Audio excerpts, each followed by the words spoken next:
Good morning, good afternoon, good evening, wherever you are in the world. My name is Herb and I'm an alcoholic. Welcome to our Big Book 12-Step Workshop. Please join me in prayer for an open mind. God, please set aside everything that I think I know about myself, my brokenness, the 12 steps, and you, for an open mind and a new experience of myself, my brokenness, the 12 steps, and especially you.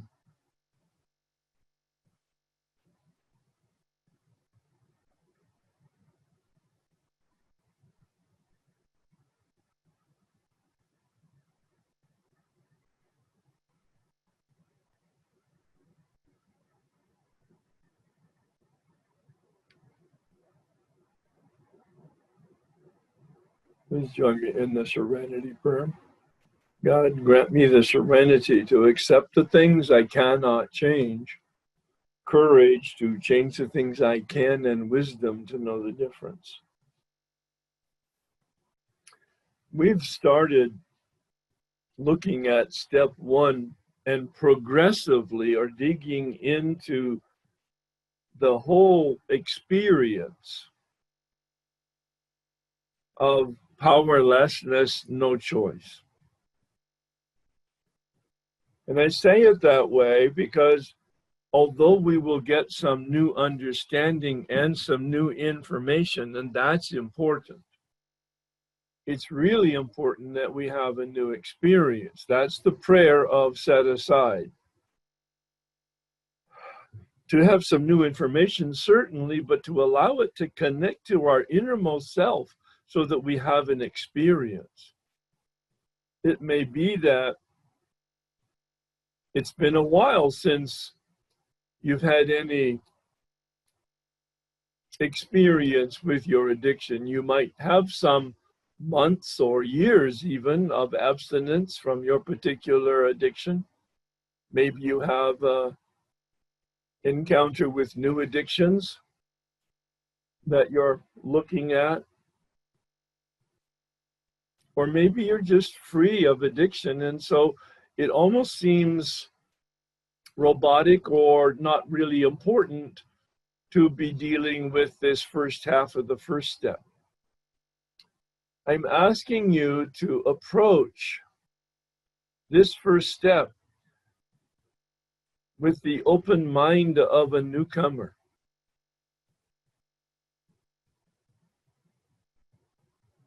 Challenging your weeks or months or years of abstinence. Is it true? Are you really an addict, or did you just have unhealthy habits? Maybe you were immature or young or inexperienced, and you got some information, you had a fellowship, you went to some meetings, you had a culture, your life got better, and you really aren't an addict. I'm serious. Don't try experimenting with your addiction, your substance, or your process. That's not the point of what I'm saying. But in a way, have in your imagination that up till now, it's all been a misinterpretation by you, a possible misinterpretation of your history, and that maybe, just maybe, you're not an addict. And approach each of these component parts looking at the actual history of your behavior from the beginning of your consciousness with regard to the problem, whatever that is, a substance or process, and then applying this new information. If it's new, make it new for yourself with the set-aside attitude, to your actual history to see if, in fact, there's a possibility of a new experience. Connecting your prayer and your meditation and your reading and your reflection and your dialogue here.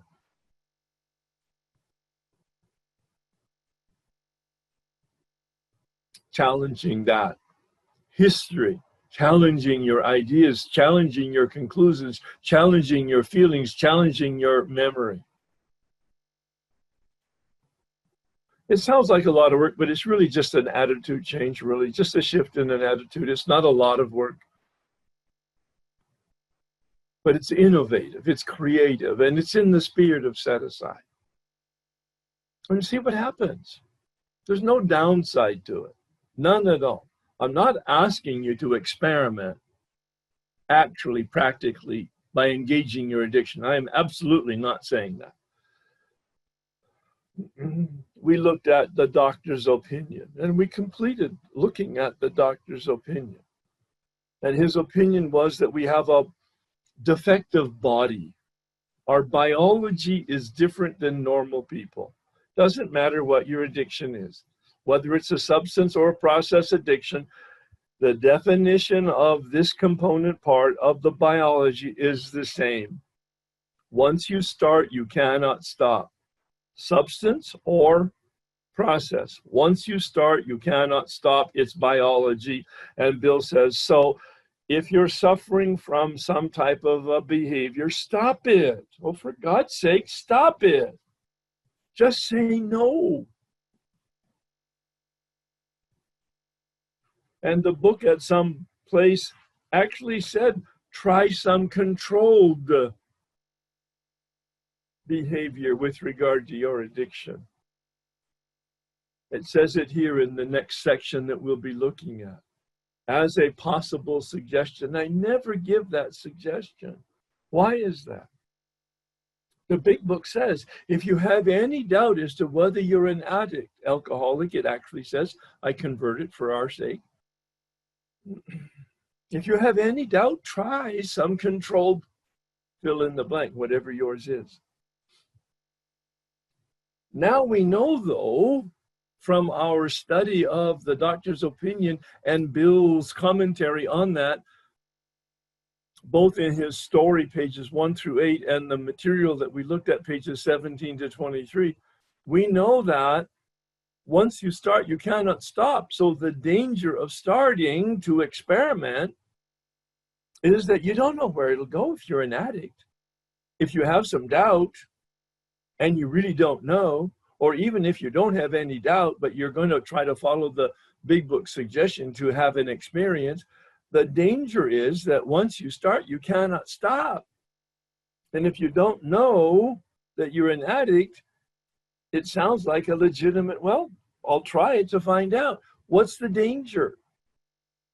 Well, that you'll kill yourself or somebody else, or you'll do such permanent damage that you'll be physically disabled, or you'll be in prison for the rest of your life. That's all.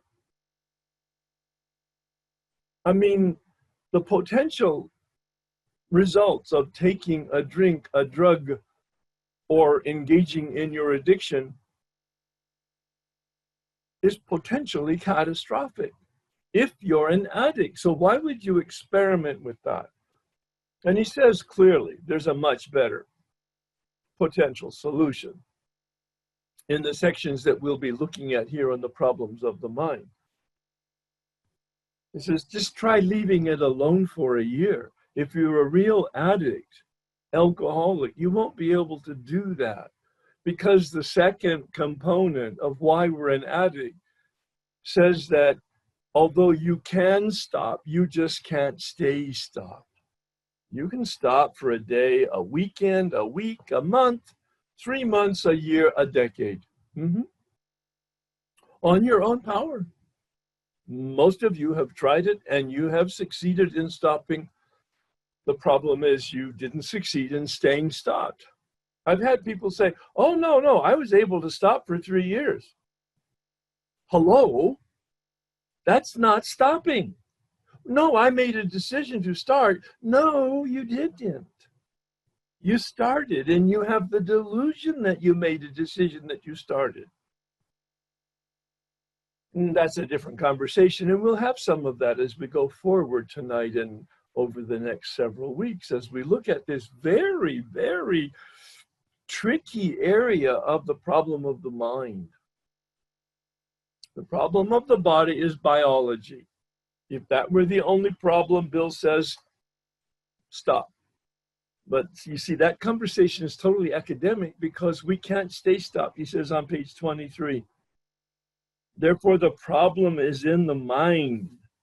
Why do you start is the question. And so all through this workshop today and next week and the following week, I want only one question to be in your mind, one filter to be your lens through which you look at these instructions and these comments and the dialogue that we have. Only one lens I want you to look through. When I was stopped and I was absolutely convinced that I needed to stay stopped and I started again, what was I thinking within the last 5 minutes before I picked up? What was I thinking? What was I conscious of? What was I aware of? Because that's the heart of the matter right there. Why did I start? What was I conscious of? Why did I take that first drink, he says in the second full paragraph on page 23. He uses the term obsession. I asked you to look it up. What does it mean? An obsession is a thought. Not all thoughts are an obsession. An obsession is a particular kind of thought. It's the kind of thought that we're not aware of that we're thinking. It's the thought that takes up the entire screen of our consciousness. Therefore, there's no other consciousness on that screen except that thought. And we don't know that we have that thought because we have that thought. An obsession is a thought that hijacks us. It takes possession of us without our permission and without our consciousness. These are my words trying to capture my experience based on going through this work from pages 23 to 43. Tonight we'll look at pages 23 to 30. There is the obsession. Somehow, someday I will beat this. In a vague way, their families and friends sense these drinkers are abnormal. When will they assert their power of will? If the person is a real addict, the very last line here on page 23, the happy day will not arrive because this person has lost control, page 24, at a certain point. We pass into a state where the most powerful desire to stop is of absolutely no avail. The fact is that most addicts, I'm changing some of the words, page 24, it's in italics, the big book's way of highlighting. The fact is that most addicts, for reasons yet obscure, have lost the power of choice. Bill can't explain it. He names it. He said we're mental defectives. There's something wrong with our mind. It's abnormal. Most human beings learn from negative consequences. Addicts do not. I mean, look at your own history. Did you do it once or twice or three times and stop and stay stopped? People look at me like, is that a trick question? Because the answer is no, it never happened. I stopped a lot and I started a lot, and that's my history. Our so-called willpower becomes practically non-existent. We are unable at certain times to bring into our consciousness with sufficient force the memory of the suffering and humiliation of even a day ago, let alone a week or a month ago. We are without defense against the first drink. The consequences of our addiction do not come to mind to stop us. This is the nature of our dysfunction. Bill calls it insanity. We'll look at it, that word. I've given you a little bit of an introduction to it, and I've said It comes from the Latin word sanus, S-A-N-U-S, which means health. And when you put an I-N in front of it, that means not healthy. It does not in the big book mean crazy. It does not in the big book mean psychological or psychiatric. Please. This is a unique term in the big book. You won't find it in a dictionary. You'll find other terms in the dictionary. But the way Bill uses it in the big book, it just means that your mind doesn't work like normal people's minds work. It's abnormal. It's defective.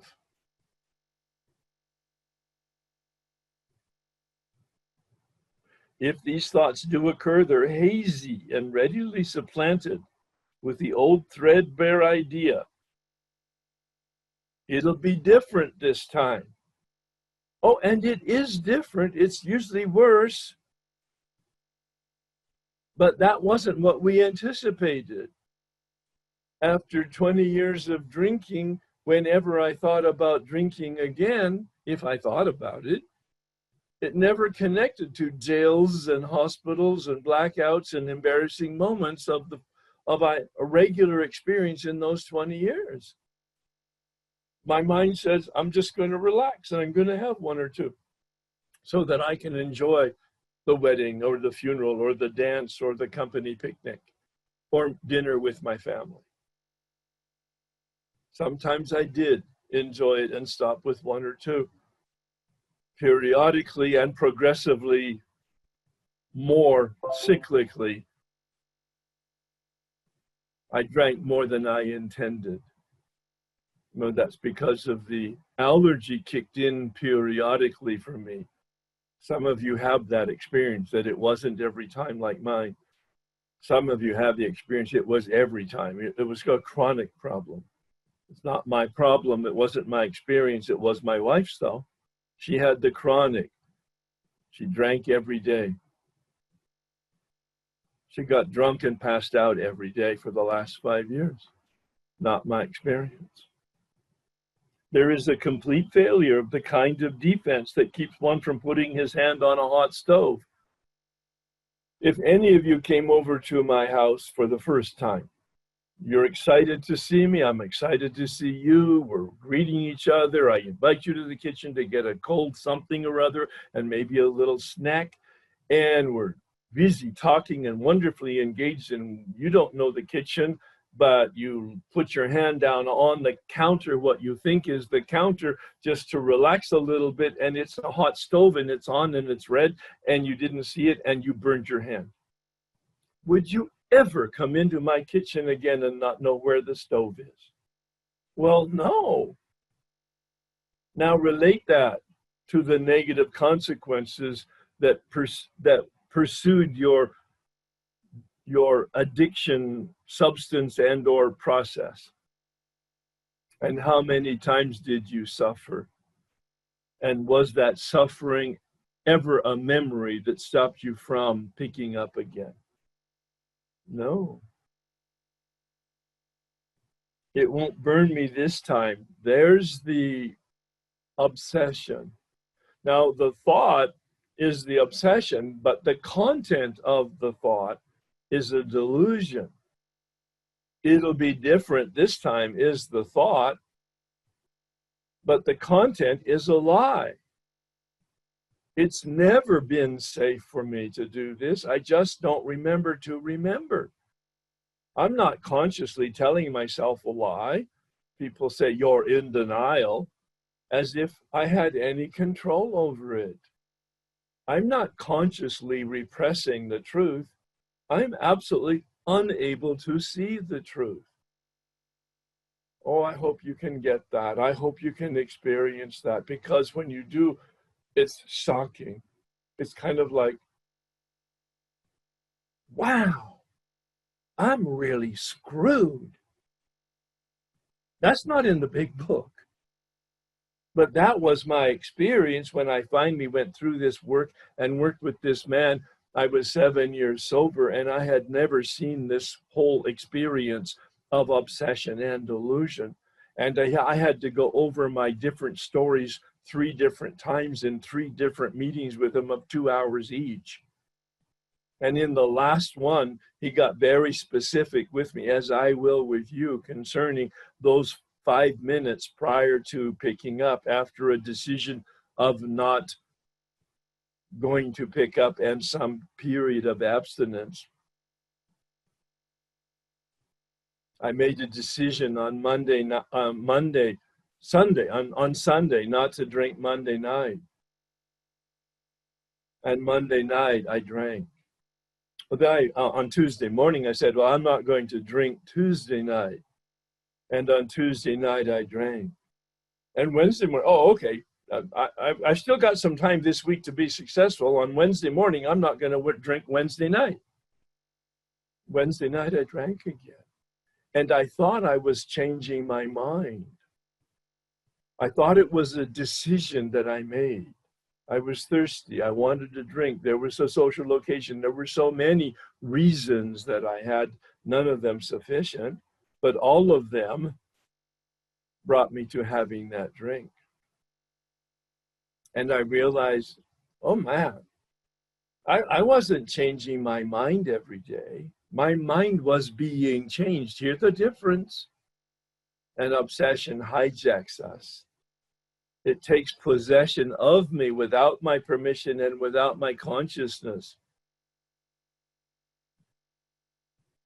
I'm not making a decision. I'm not even aware that I'm not even aware. I'm not remembering that I don't remember.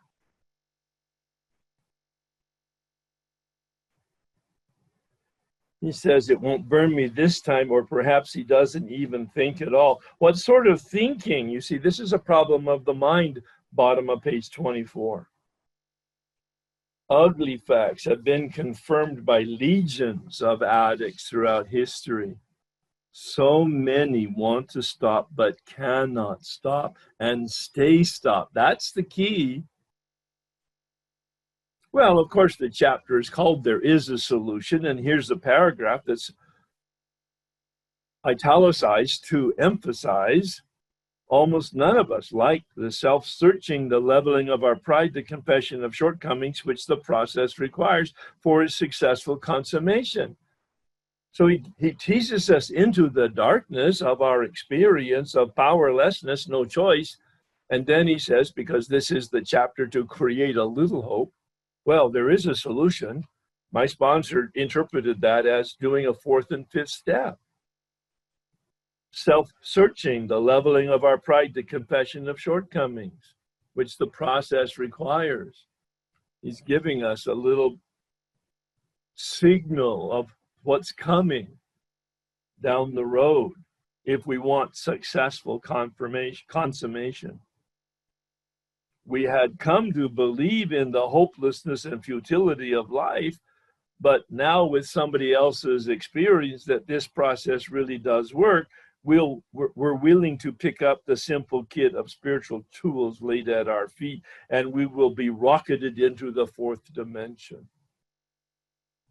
Just 2 days ago, I had a brand new insight and experience. I mean, I'm 36 years sober. I've done this work 4 different times over a 20-year period. But I do a daily consciousness practice. It's broader than meditation. It's prayer, it's meditation, and it's contemplation. I've reviewed that in summary form when we started our workshop. Prayer is when I'm talking to God. Meditation is when I'm listening to God intently and intentionally with my directed thinking. And then contemplation is when I'm sitting in the presence of the Spirit. So I'm sitting in the presence of the light to be transformed in the light, into the light, as the light.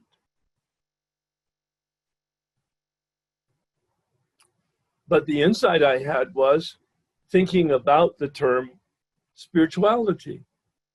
And up till now, 36 years, I've identified spirituality as a relationship. Okay. But I'm also toying with and have toyed with in the past the phrase that you've heard me say, I'm sure, and many other people in meetings or in some other kind of an environment, Are we human beings seeking a spiritual experience, or are we spiritual beings seeking a human experience? And that was weaving in and out of this meditation that I was having on the whole concept of spirituality and what is it, and how could I understand it to explain it to people who have an aversion to God and religious terms. And it came to me in the context of human versus spiritual.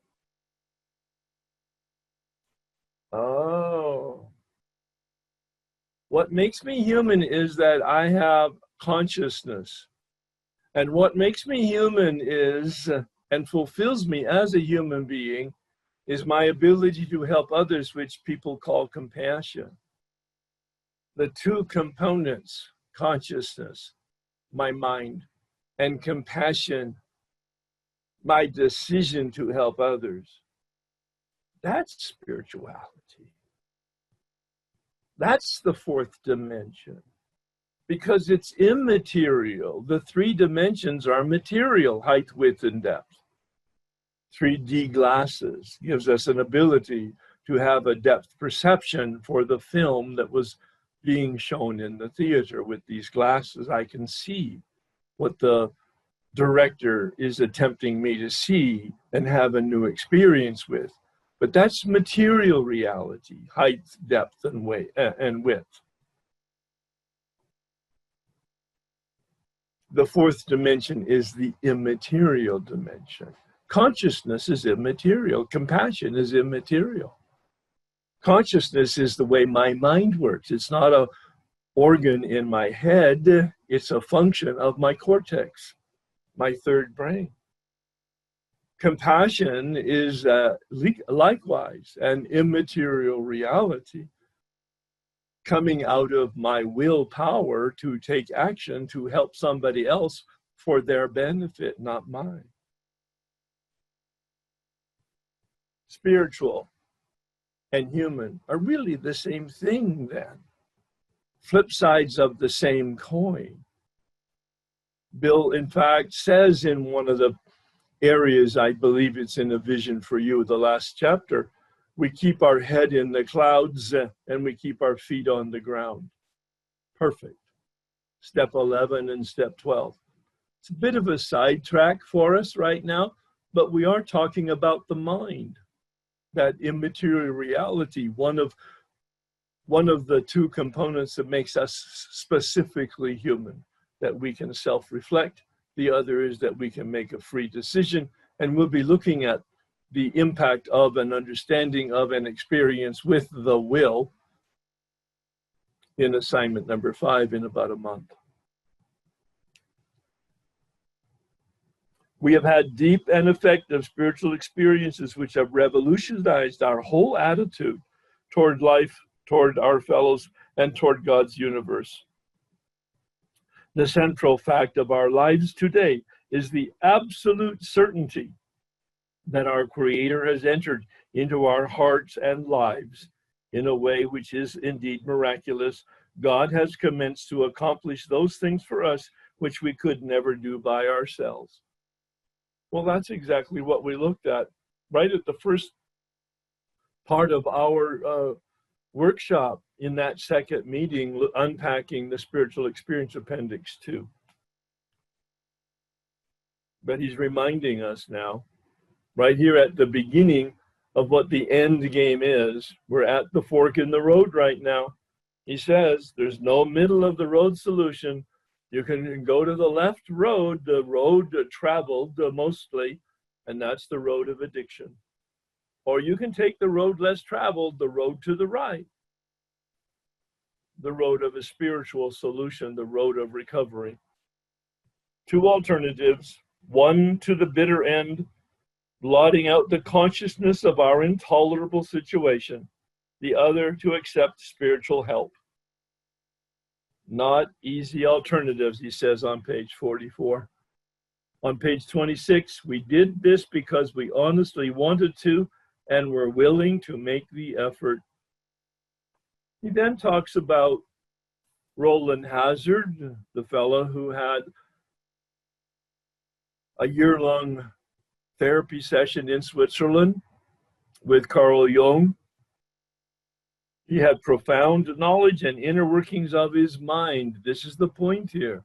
Knowledge is not going to help us.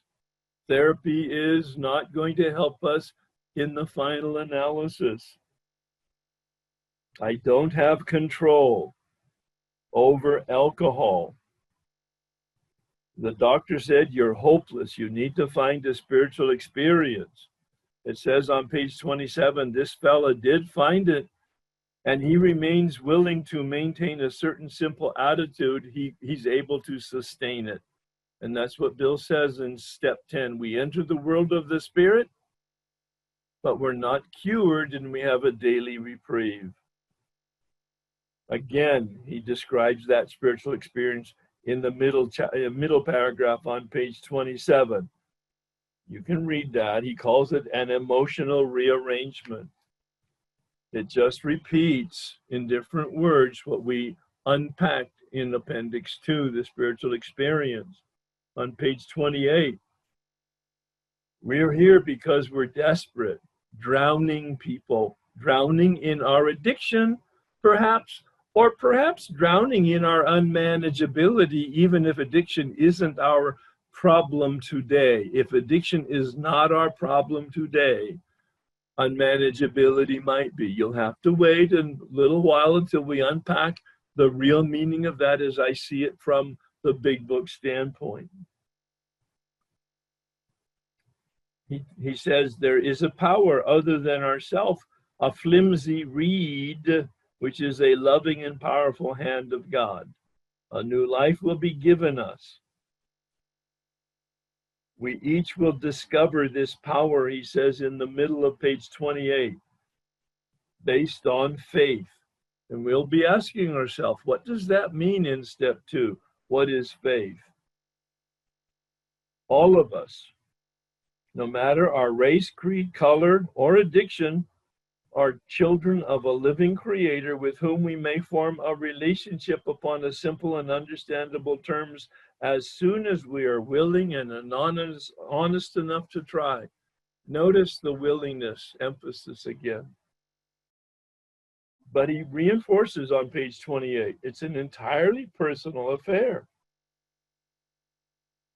This decision about this power and the naming of it and the concept of it, this is the brilliance of the 12-step culture. It doesn't have any theology. It doesn't have any dogma. It doesn't have anything that you need to believe. It just says you need to find a power other than yourself, and you're the only one that can give it a relevant name for yourself.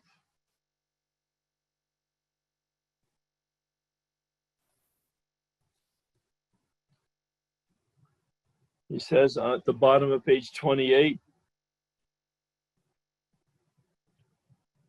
that up till now he's given us an explanation of alcoholism.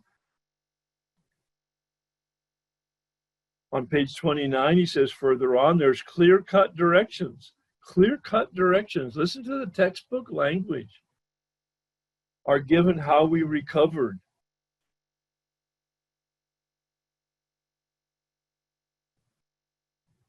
Each individual, in his own language and from his own point of view, establishes their relationship with power. I'm modifying the words to embrace every one of us and each one of our addictions, each one of our circumstances, each one of our gender, each one of our concepts and decisions about power. Our hope is that many desperately in need will see these pages and believe that that is only by fully disclosing ourselves and our problems, steps 4 through 9, that we will be persuaded to, number 1, say, yes, I am an addict. Yes, I must have this power and this experience of finding power. We'll pick it up on page 30 next week. As you can see, there's an awful lot of material here. You're welcome to talk about what anything I actually made comment on, or anything that I didn't make comment on, which is at least half of the material that we've just reviewed from page 23 through 29, and or ask questions about this assignment or this journey that you're experiencing.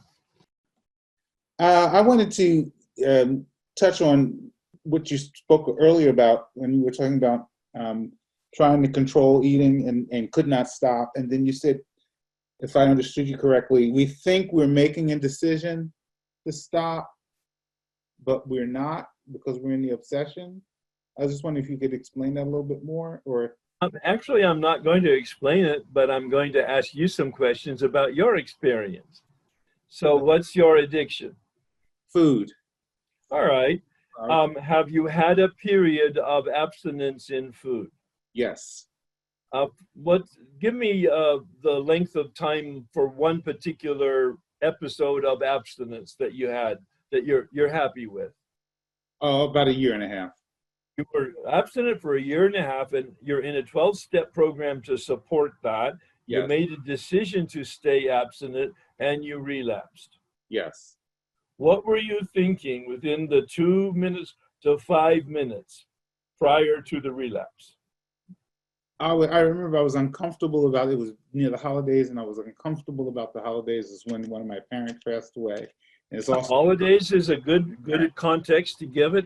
And you're uncomfortable because why are you uncomfortable? I'm uncomfortable because I'm missing my father who's passed away, and my mother had also passed away. Lots of emotion going on. Yeah, those two things died around the same time. All right, but you have 1.5 years of abstinence and you're uncomfortable. Before you began to eat, in the definition of a relapse, before, what was the thought that came to you that allowed you to take that first bite? Oh, it's not going to be that bad.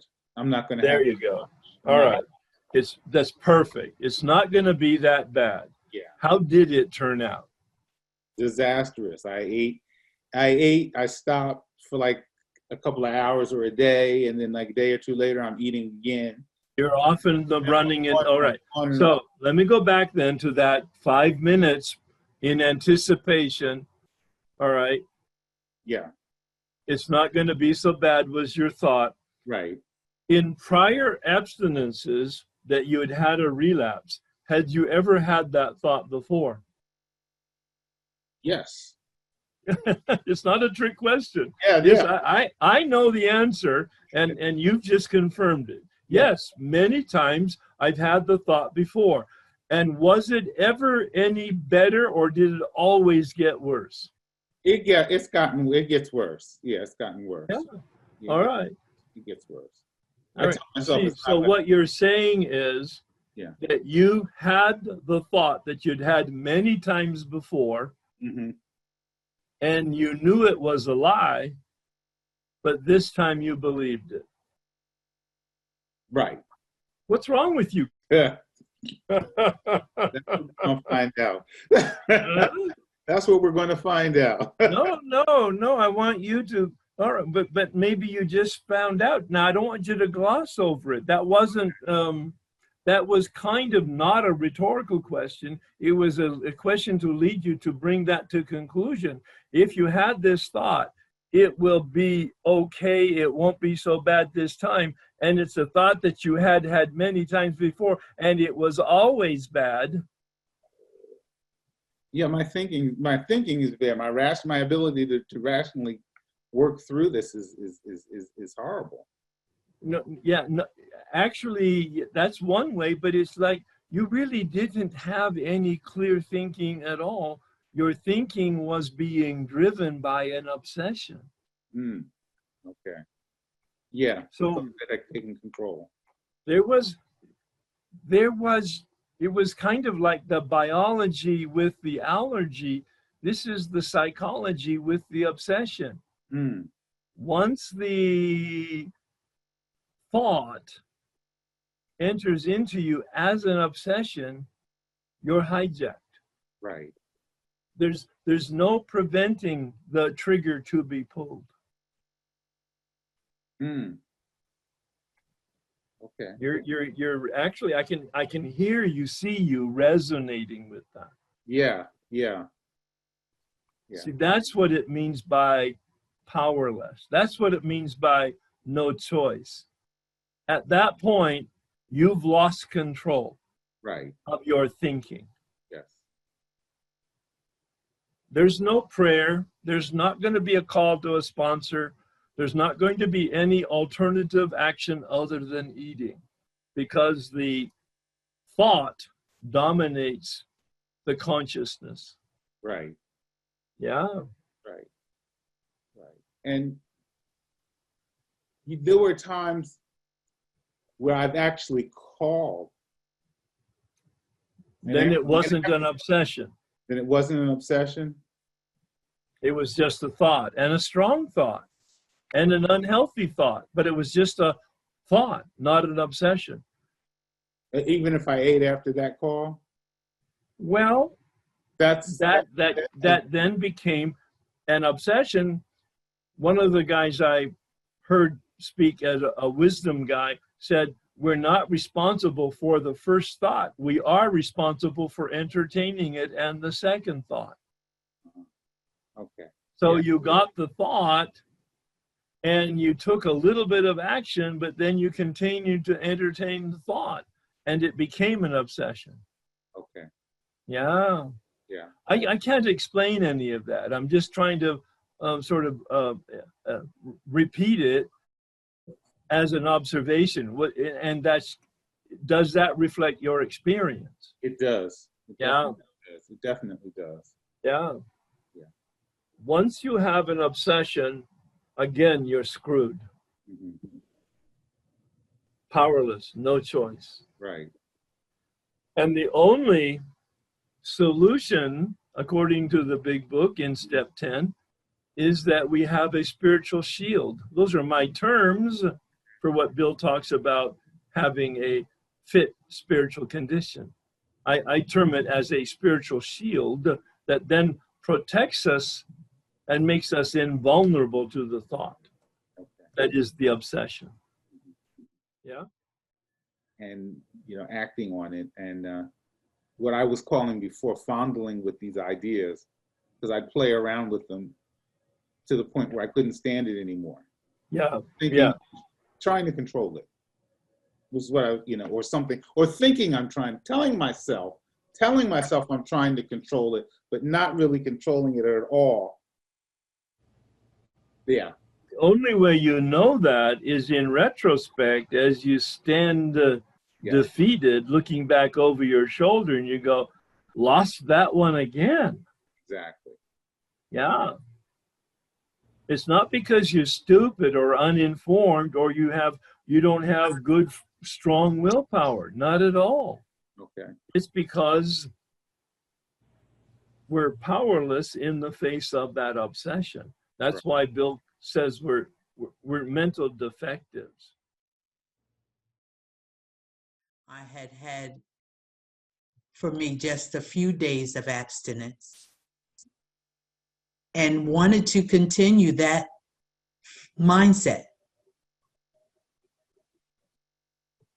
And I could see my mind changing even before I got to where I was going. Talk to me about the awareness and the experience, because that's really the heart of the matter. Mm-hmm. Well, having had a week of abstinence, I knew I had to go to my daughter's to take care of my granddaughter. And automatically my mind went to all the things that I'm not supposed to have. How her home is full of. Full, right. Over full. Yep. And I knew I had to watch my granddaughter. I took my dinner with me. I did everything that I need. Well, I didn't do everything, because if I did everything, I wouldn't have ate. But again, my thinking started. The obsession of the mind began of what I'm not, and I'm obsessing about what I'm not going to eat, which in turn is the obsession in and of itself. Exactly right. And Yep, the devil's been released. Exactly. After Yep. 3 or 4 hours of being there was no fight. Tell me about that. I just looked at my granddaughter and said, "Bring me that." My What were granddaughter, you thinking when you said to your granddaughter, "Bring me that"? I want it. What were you aware of emotionally and consciously when you said, "I want it"?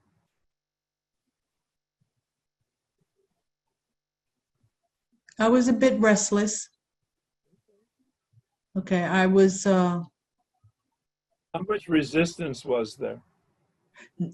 none. None. Yeah, there was no resistance at all. Had that entire scenario ever been your experience previously? Absolutely. How many Absolutely. times? Once or twice, I'm sure. Times 10. Times 100. Times 100 when it came to food. Now, with alcohol, done.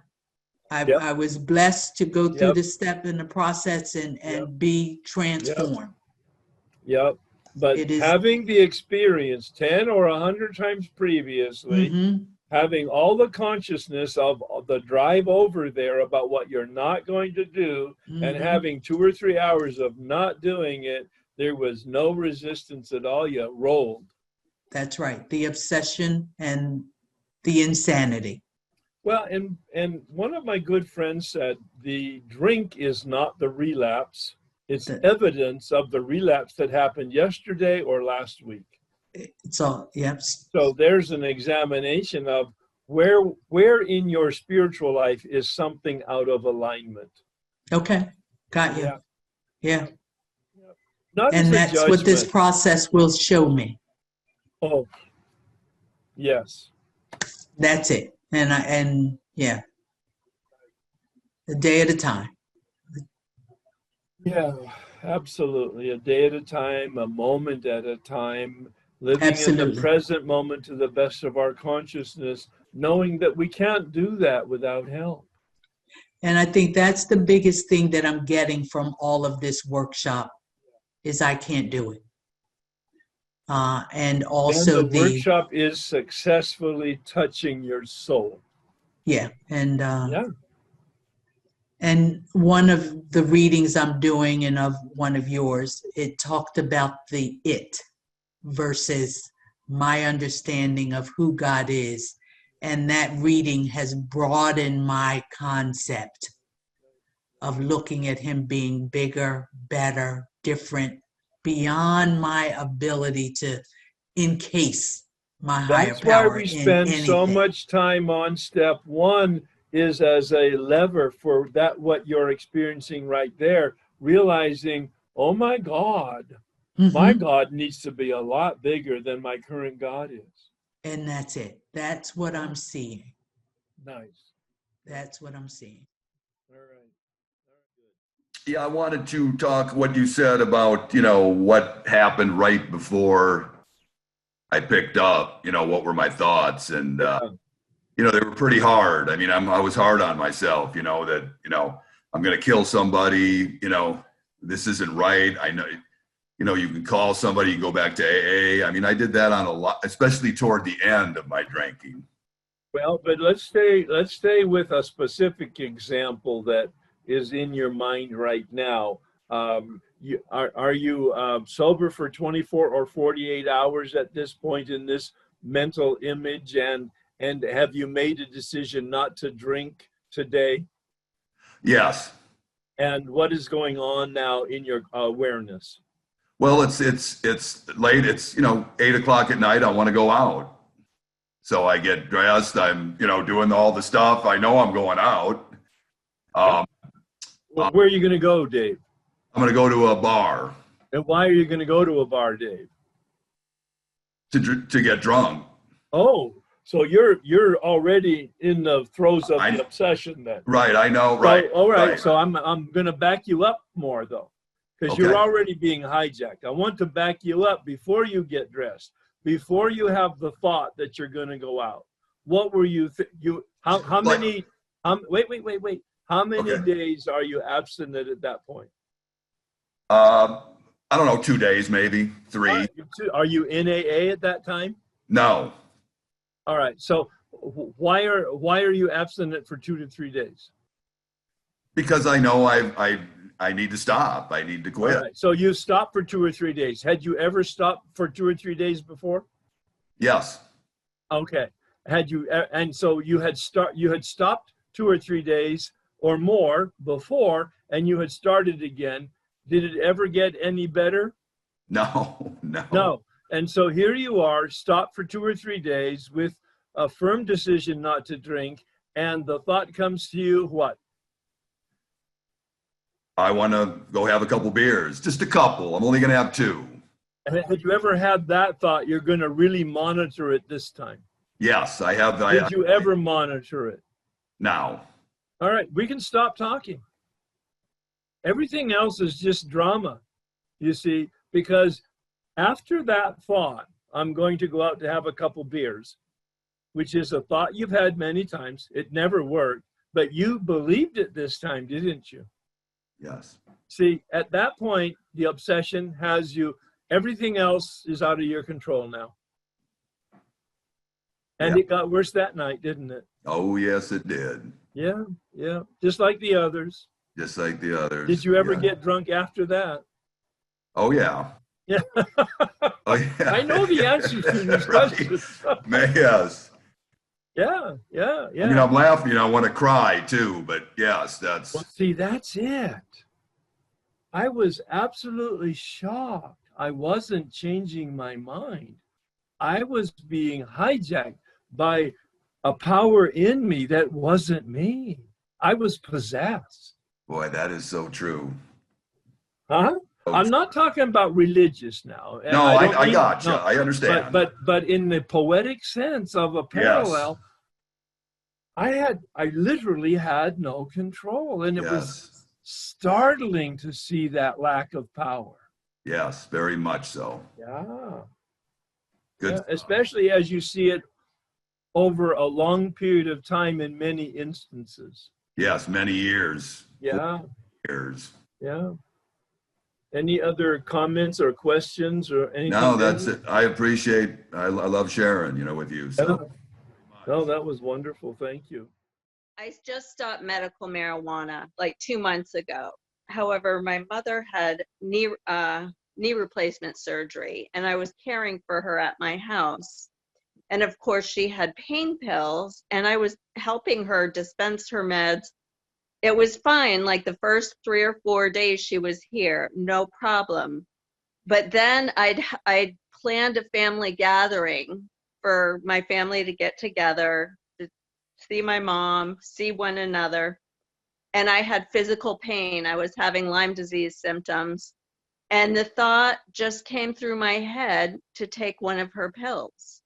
And I did. And it was like 5,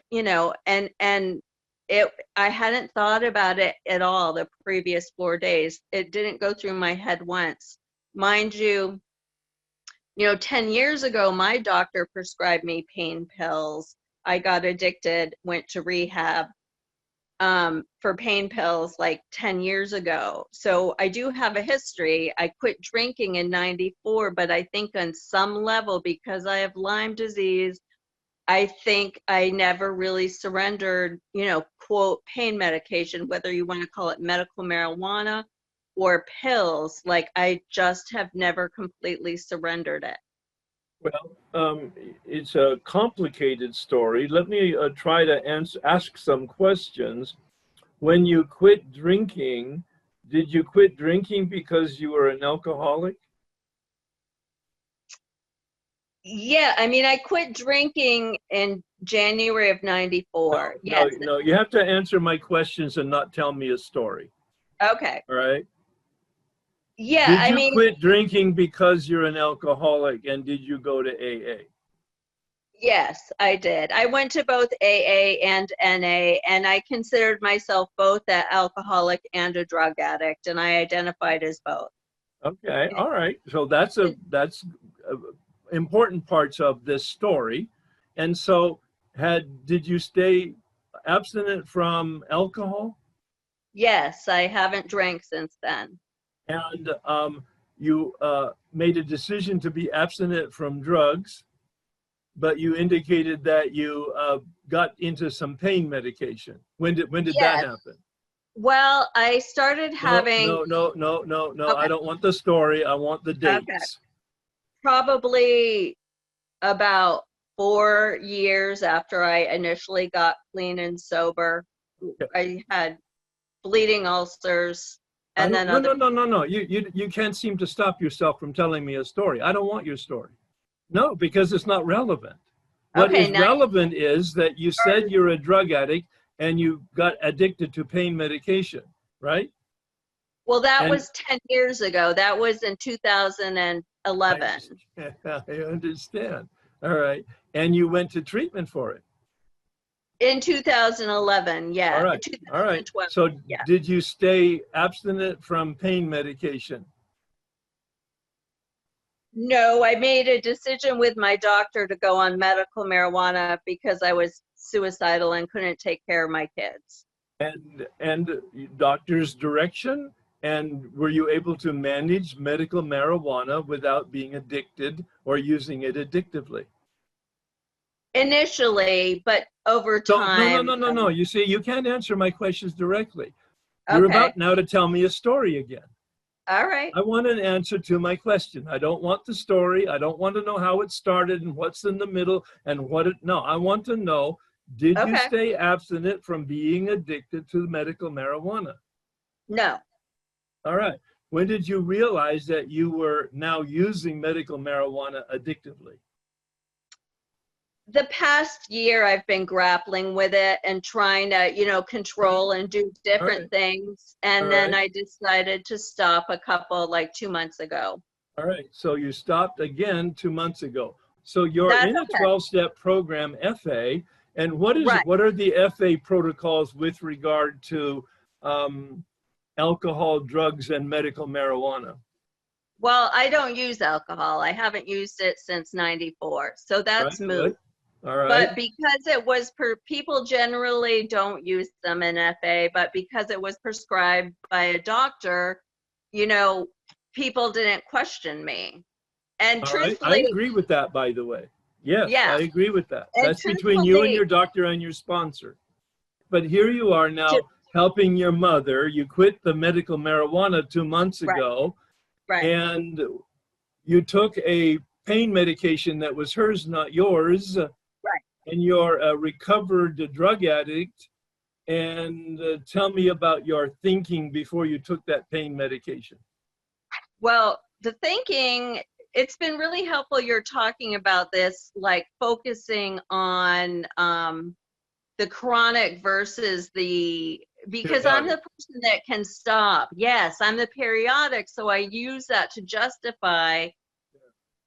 Yeah, that's totally Well, the you're using thing. the right terms there. I used it to justify, which tells me Yes. that you're lying to yourself, right? Right, exactly. Because I told myself I could stop. It's not prescribed to me. And, I watched the phenomenon of craving happen. I saw it happen.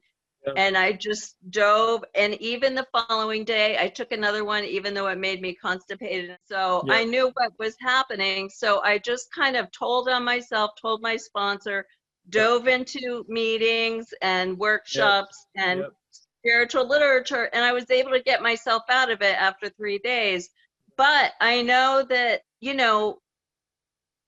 and that's my delusion. I tell myself I can take it and then stop, and there's some piece of me that thinks that I can control the drugs, I can justify it because I have chronic Lyme disease. And I pursued it with you, despite the fact that you get hijacked by your story, because it's such a revealing chain of events with a variety of substances. You did a great job here, and I hope it was helpful to you. I know it was helpful to many people because they're asking themselves the question about their own experience as I'm helping you kind of like focus in specifically on your experience. So I really appreciate that. You know, a lot of times I don't know what I was thinking. And if I thought anything, I probably thought it was going to be different this time. Well, let's try to, can you focus, how long you've been sober? I'm in my 33rd year.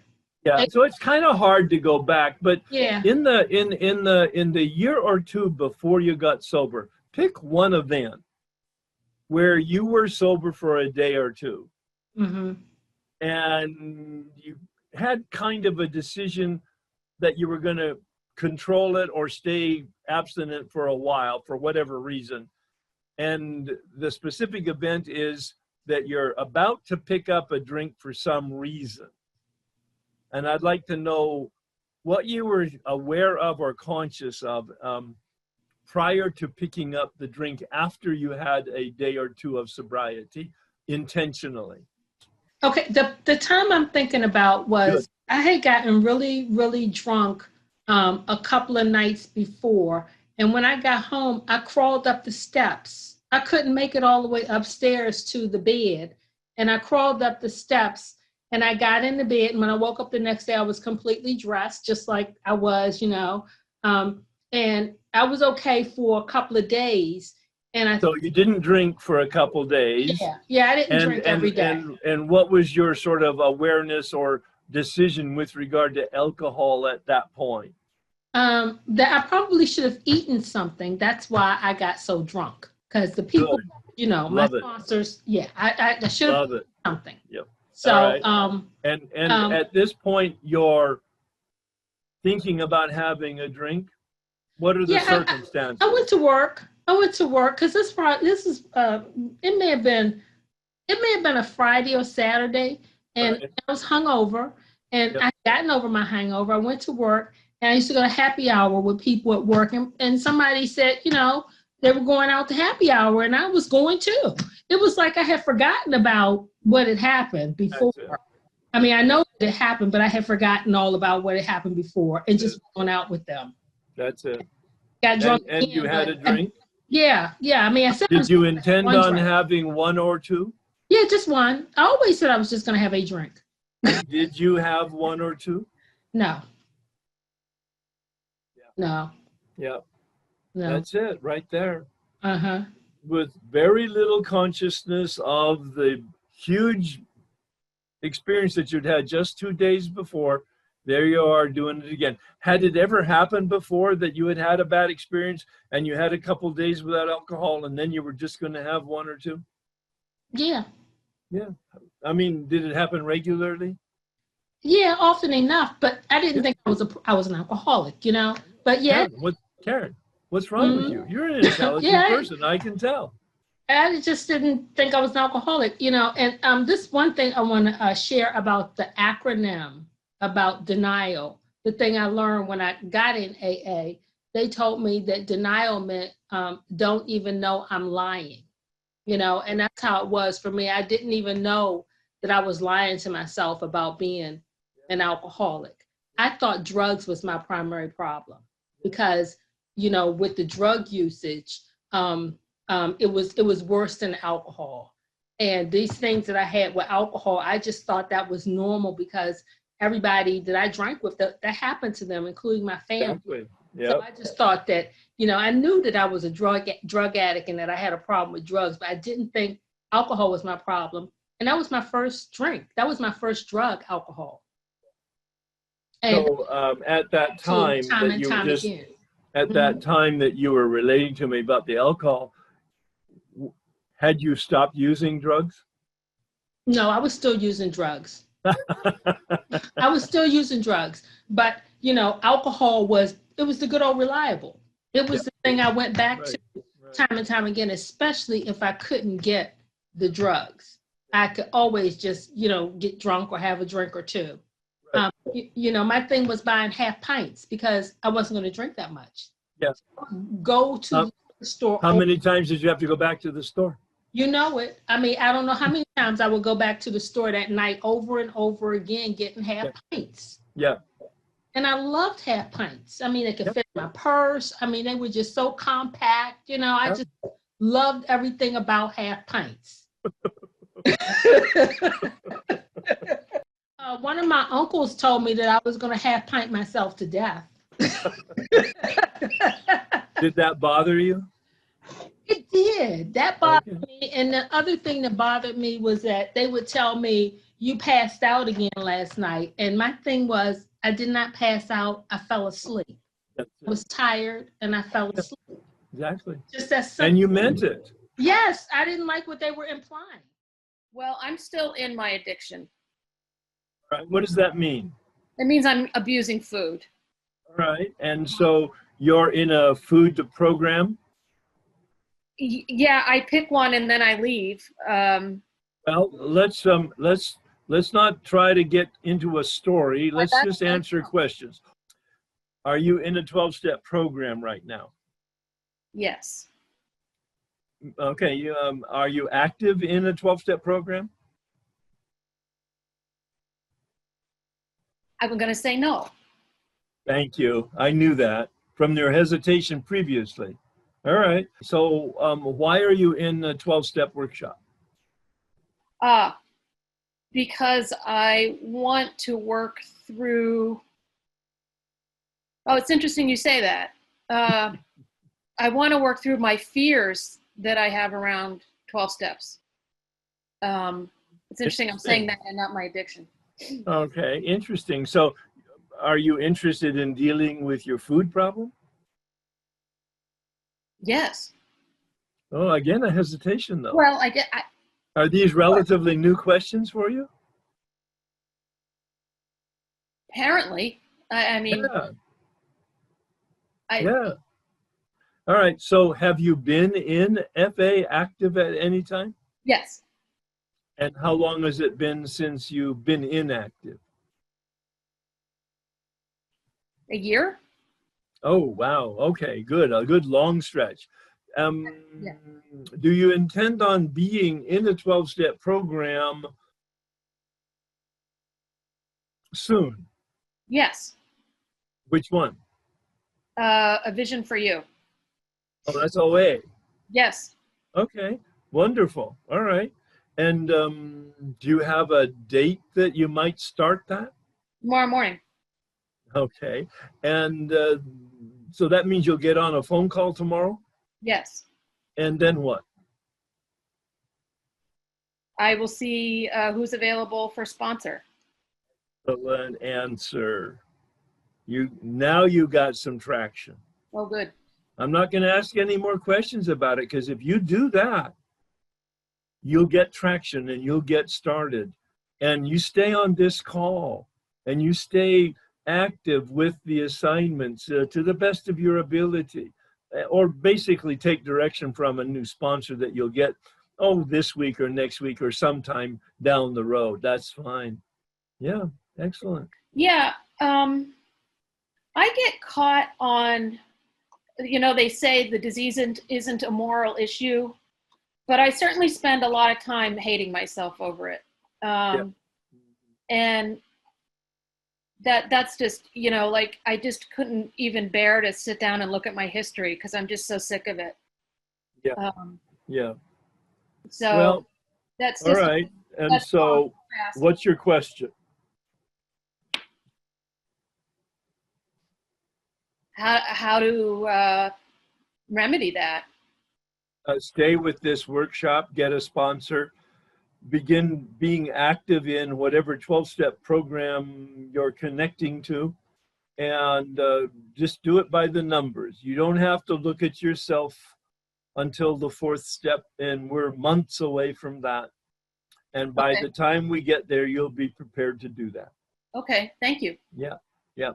And on the other side of it, you will completely relish yourself and embrace yourself and walk in light rather than darkness. And I promise that to you. And you can mark your calendar today. I will do that. Yep. And then talk to me in 6 months. All right. If you stay with this plan that you and I just talked about. Okay. All right. Thank you. Yep. Thank you so much. Very nice. Yeah. I'm feeling doomed. Okay. Well, then, quite frankly, I feel very successful if you're feeling that, because that's the point of this work that we're doing right now. But let me ask a couple questions. What is your primary addiction?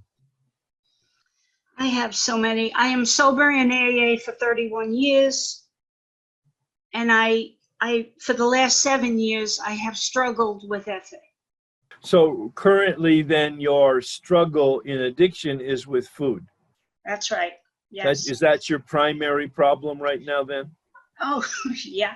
I don't All think right. about drinking. I don't think about No, I drinking. get it. That's why I asked you about the primary one.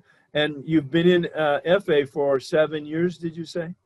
Yes. With All some right. degree of success, but so much relapse. And yeah. When you say success, how do you define success?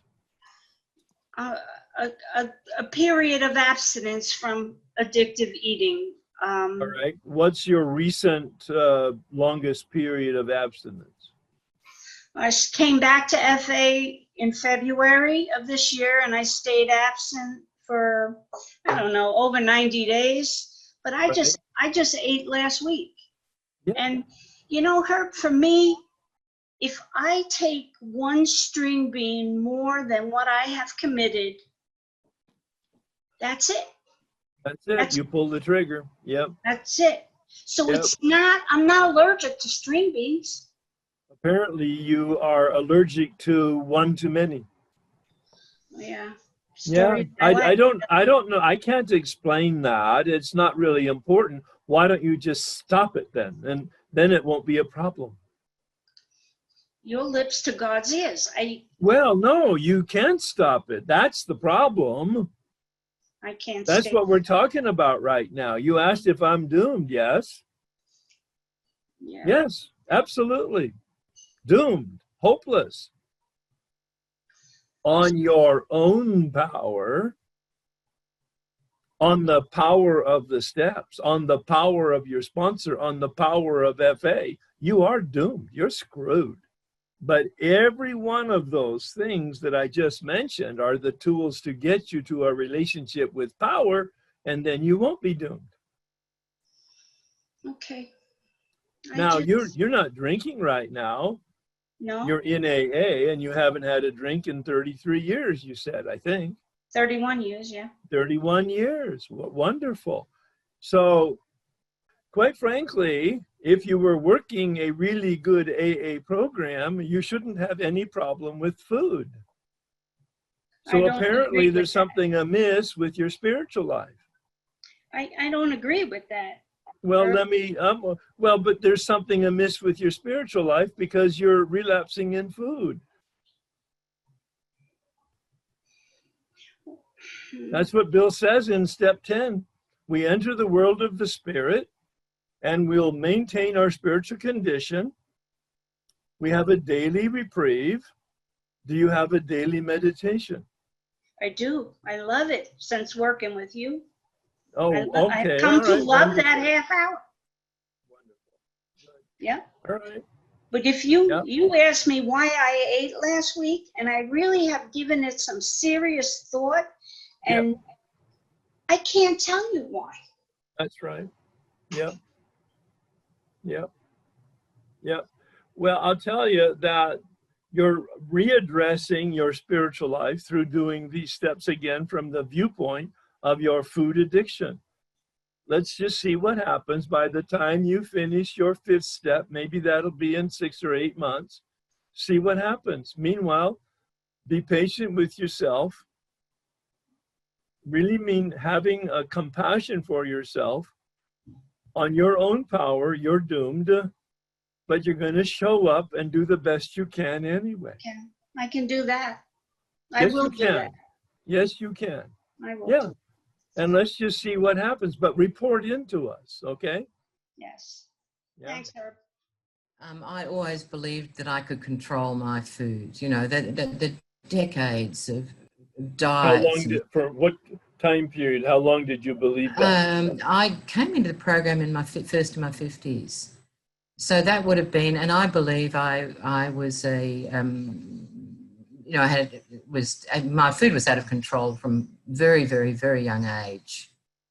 And but progressively got worse, you know, in my teens, that progressively a lot of habits were built up and it got worse and worse. But I'm fairly conscious of it totally getting out of control in my 20s and 30s, and some pretty big stress issues that set that up.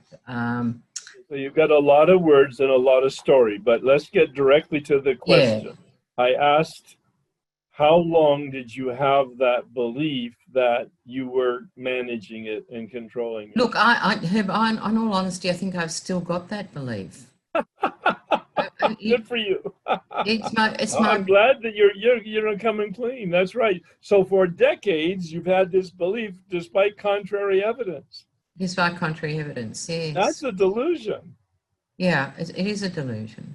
Yeah, that's not normal. You know that, right? Try to embrace what we're really looking at here is an experience that's being offered to you right now, that right up until this very point, you very glibly have said, I have believed this. And yet you're looking at it now and you're seeing it as a bald-faced lie. Yeah. Pick a moment of specificity in your mind where you had 30 days, a month of abstinence based on either before your program or even in your program, you had 30 days of abstinence and you relapsed. Before the relapse, what were you thinking and feeling and conscious of? I think intense thought about or feeling of wanting to get away from it, a situation, or an uncomfortableness. It feels to me like it was a feeling that I want to get away from this. Away from what? Discomfort.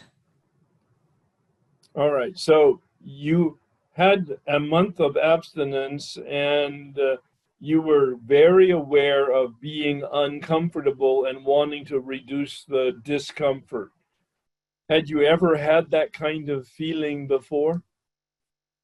Yes. And had it ever been solved by eating? No. What's wrong with you? I don't, you know, that is I'm unmanageable. No. We're not talking about unmanageable. We're talking about the use of your mind. Why can't you remember to remember and not again engage in relapse because it has never worked for you? I seem unable to do that. Yes. Yes, that's right. Even when I do remember that this is going to be an awful series of suffering, I do it anyway. Mm. Yeah, hopeless and helpless. Yeah. Knowing about it, thinking about it, aware of it, feeling about it, has no power at all on your own power. That's the nature of obsession. Yeah. Yeah? Well, thank you, Herb. Thank you for staying in there with this series. It was probably difficult, but you stayed there and you didn't, number one, get angry and shut me down. You stayed there and you worked with it in yourself. And that thank you. I hope it was helpful. I'm very grateful. I'm very, very grateful. Okay. It's getting that specific and more like that will help you have an experience with this, that there's no stopping ourselves on our own power. That's really the point. And it may take more of this kind of conversation between you and maybe some of your fellows in your fellowship and or sponsor for you to look specifically, but the work for you is to get really specific. The time, the day, the circumstances, the feeling, the emotion, the awareness, the consciousness, and kind of like tease it all out without all of the vague stories of consequences and or anything to do with food and or weight, because that's not the issue here. So through this workshop, I've discovered that I have some process addictions. And those process addictions, there's two. One of them was consulting oracles. So looking at fortune telling devices for whatever reason, I was doing that. And when you started talking about process addiction, I recognized, wow, this actually is a process addiction. I've been doing it since I was 15 years old. I am powerless over it. I have had periods of abstinence from it, but when what happens to me is I tell myself, oh, hey, this is only looking at some tarot cards, or this is only consulting some runes, or checking my horoscope, or there's nothing wrong with this. Just do it once. And I was abstinent from the 24th of February until the middle of June this year. And then I said to myself, because there were some things coming up in my life, and, you know, I told myself that God speaks to me through the oracles, you know, and so I decided, well, I don't know. Yeah, I told myself that it didn't really matter. And I could just do it once a day. So I started, and I did do it just once. And then the following day I did it just once, but then the following day and the following day, until I was doing it 40 times a day. And then my step guide. That's perfect. That's a perfect example. Very different, very unusual. I've never heard anything like that before. No, but the words and the process are irrelevant. It's underneath the dynamic, which you described, which is absolutely addiction process. So you were thinking you were experiencing from February to whatever it was, July, and you were abstinent from something that you didn't want to do, and then you had the thought, well, I'll just do it once, and you tried it, and it worked, and you tried it, and it worked, and you tried it, and it worked, but today I'm going to do it twice. It was a decision on your part, and it worked, and eventually you found yourself 40 times a day, out of control. So what you're really demonstrating for everybody, certainly for yourself, is number one, the allergy and craving that once you start, you cannot stop. It took a while, but the real problem is you were stopped and committed to stop, and you had the thought, it'll be different this time. And the truth is, eventually it wasn't different, right? That's perfect. So tell me about your experience with that, and now your experience in telling us about it. Yeah, okay. So it made me realize that all my addictions are a life and death situation.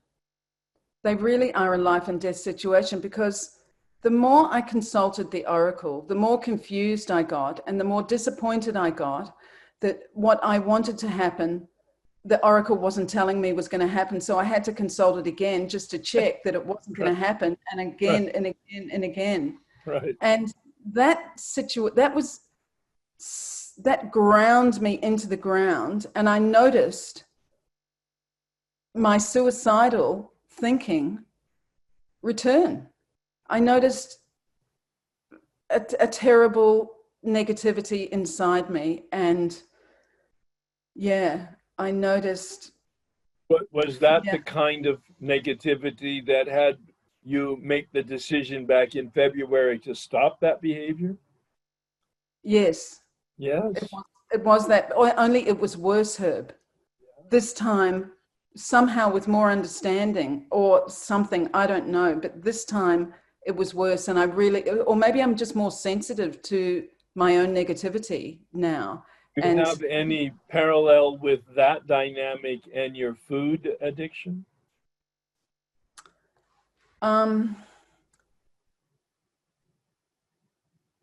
I don't know, because with my food addiction, I was blessed, and the desire to stop eating was, as it says in the big book, it was just taken away. I get that. That's my experience, and it makes it, yes, I do get that 100%. Yeah. Mm-hmm. So, but I have, and then I realized I've got another process addiction, and that is working. And so, give us a summary then that parallels it, just to reinforce it with actual experience, please. Okay. So when I first came into the fellowship, I discovered through speaking to other people, I'm a workaholic. I'm working all the time. I didn't realize that. I just thought I was, a good employee and a hard worker and all of that. And so I put some boundaries around work, and I said, hey, I'm not going to work on the weekends, and I don't work after hours. And the beauty of doing that was, the incredible thing that happened is, guess what? The world did not fall in. Everything was okay. And my life just went on, and nothing dramatically disastrous happened, because I wasn't working like a maniac all the time. And then I continued, in fellowship with my life, my work, and slowly, and I don't even know when, I said, it's okay to do a little bit of work. Oh, you didn't work on Tuesday, you had that personal appointment, so you can, and then somehow the boundaries that I had in place around my work, they crumbled down until I'm working again till midnight. And so that's it exactly. But you see, what you're doing is you're describing the thinking. And anybody who's listening to you, and I hope you're listening to you, can see how unhealthy that is. But how subtle it is, because it's so incremental and you can so justify it. And you're not even aware that you're justifying it, and kind of like the dimmer switch goes up a notch at a time, your dimmer switch goes down a notch at a time, and the darkness descends, and you don't even know the light's getting dim until it's really dark and you're suffering again. Yep. That's excellent. So I really realized that I have to have very definite boundaries, and that's what makes me different from other people. Other people know that it's 4:30 and time to stop work, but I need to just have that so laid out, and I need I'm just different. I need very strong boundaries. Plus, I need God. I thank you for that, because I was about to say, in human development, we can set up goals and standards and willpower and knowledge and boundaries all we want, but without some type of energy or power other than mine, it's going to fail at some point. It so is. And my step guide suggested that I text her a prayer 4 times a day. Oh, geez. That sounds like another compulsion.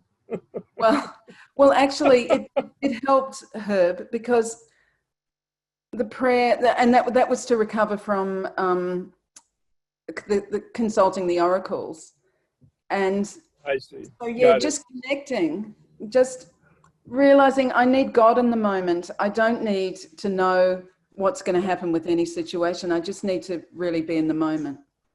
That was my success pattern formula, actually, with 6 and 7, with regard to my infidelity. I had to call this man every day. And give him a report on my behavior. Within 48 hours, the behavior changed. It took 2 years for the inclination to change. Yeah, more about that later on. But no, that's you nailed it. You've got a very experiential awareness of your dynamics. Not that that has ever changed your dynamics, because without God, you can't change your dynamics. You can just be aware of it. Have you had a period of abstinence and then lost it? Yes. And tell me about how long was that period of abstinence that you have in your mind right now? 2 years. 2 years. You had a successful abstinence by yours and your sponsor's evaluation, and you relapsed. Tell me about what you were thinking in the 5 minutes before the relapse. I was thinking, this doesn't matter. You were conscious of the 2 years of abstinence? You were conscious of your conversations with your sponsor? And so tell me a little bit more about the details of your thoughts. It doesn't matter.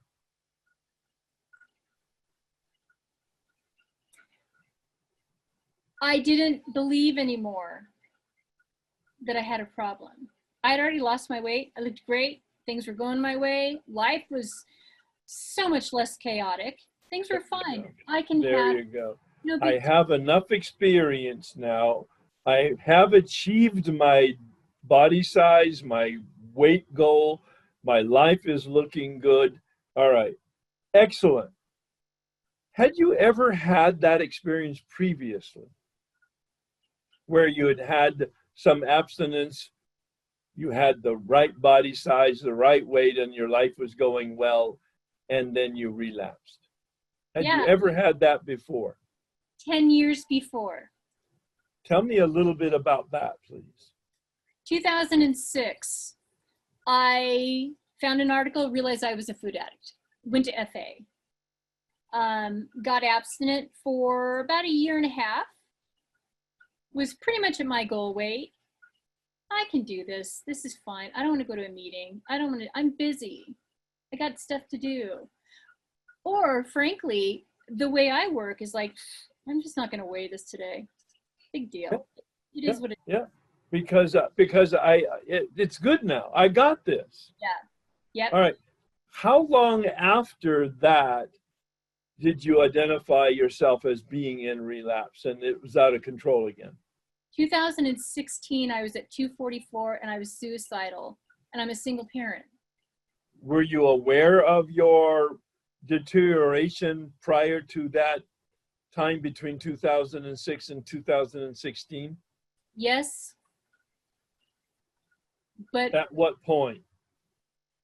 When I started gaining my weight back. Well, give me a year. Okay, yeah. So I would say 2008. Oh, right away.